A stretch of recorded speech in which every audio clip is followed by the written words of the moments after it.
बिस्मिल्लाहिर्रहमानिर्रहीम। अस्सलाम वालेकुम रहमतुल्लाह।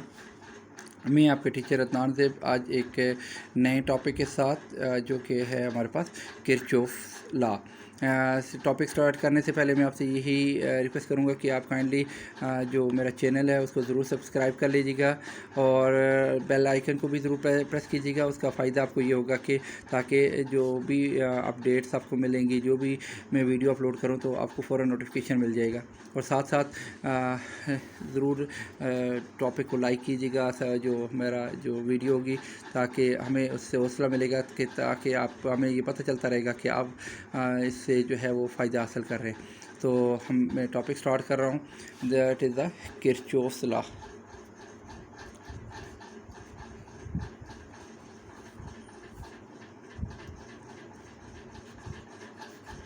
Kirchhoff's law. किरचॉफ लॉ से पहले किरचॉफ लॉ बेसिकली जो है वो हमारे पास किसी भी सर्किट, कॉम्प्लिकेटेड सर्किट के लिए को सॉल्व करने के लिए इस्तेमाल किया जाता है। किरचॉफ लॉ से पहले हमने ओम्स लॉ और सीरीज़ और पैरेलल कम्बिनेशन को स्टडी किया हुआ है। ओम्स लॉ बिल्कुल सिंपल सा सर्किट जिसके अंदर हमारे पास एक ही रजिस्टर लगा होता है और एक ही जो है वो बैटरी सोर्स लगी होती है।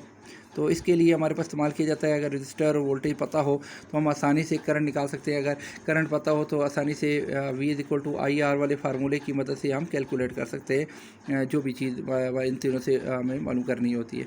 ज़रा सा कम्प्लिकेटेड सर्किट हो जाए, फॉर एग्जांपल हमारे पास सीरीज़ कम्बिनेशन हो जिसमें एक से ज़्यादा रजिस्टर लगे हों, तो फिर ऐसी सूरत हाल में सीरीज़ वाला फार्मूला हम इस्तेमाल कर लेते हैं R1 + R2 प्लस जितने भी रजिस्टर हमारे पास मौजूद है।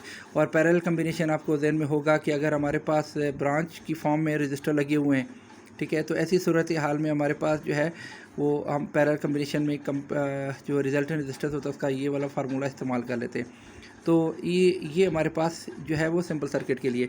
लेकिन बाद औक़ात ये होता है कि सर्किट जो है वो इनसे क्या काफ़ी कॉम्प्लिकेटेड हो जाता है। उसकी रीज़न ये होती है या तो वोल्टेज सोर्सेज एक से ज़्यादा हो जाते हैं, और या फिर सर्किट इस तरह का होता है कि हम जज ही नहीं कर सकते कि ये सीरीज़ है या पैरेलल है। तो उसकी बिना पे हम जो है वो जो इस टेक्निक का इस्तेमाल करते हैं जो कि हम जो किरचॉफ ने इस्तेमाल की, और उस बिना पे इस लॉ का नाम और ये जो टेक्निक है इसका नाम किरचॉफ्स लॉ पड़ गया।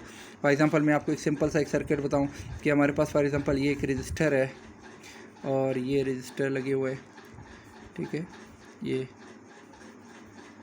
एक रजिस्टर है, ठीक है, 3-4 रजिस्टर लगा दिए, बेशक इसके साथ बैटरी सोर्स लगा दे, ठीक है। आप यहाँ पे फॉर एग्जाम्पल 2 ओम 4 ओम, ये भी 2 रख लेते हैं, 4 रख लेते हैं, 7। अब आपसे कोई पूछे कि ये सीरीज़ है या पैरेलल है, तो हम नहीं आइडिया लगा सकते कि सीरीज़ है या पैरेलल, तो ये कॉम्प्लिकेटेड सर्किट आ जाता है।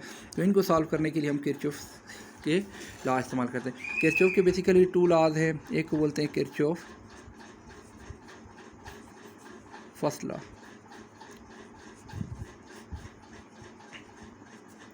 Kirchhoff first law.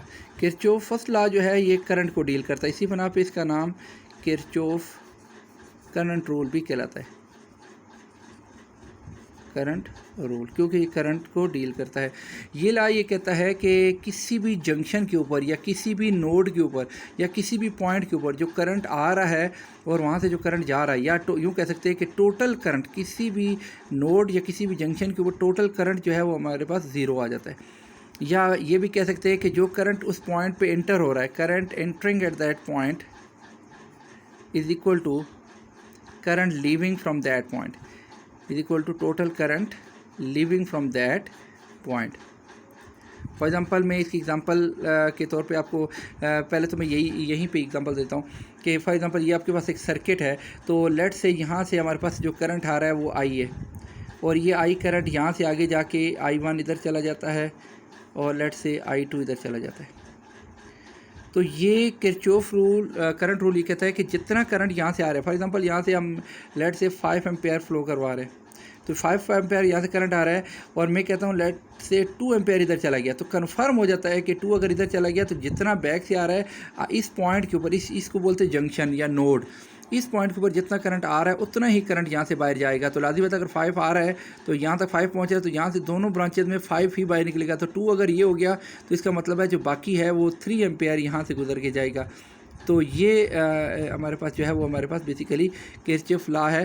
वो ये कहता है कि जो करंट है वो जितना करंट आएगा किसी पॉइंट से उतना ही करंट वहाँ से लीव करेगा। अब इसमें कुछ हम जो है वो इस्तेमाल करते हैं रूल्स रेगुलेशन की। फॉर एग्ज़ाम्पल हमारे पास ये एक ब्रांच है जिसमें से करंट आ रहा है, ठीक है, और यहाँ से हम एक करंट को यहाँ से बाय ले लेते हैं, एक करंट यहाँ से बाय ले लेते हैं, ठीक है, और एक करंट यहाँ से ले लेते हैं।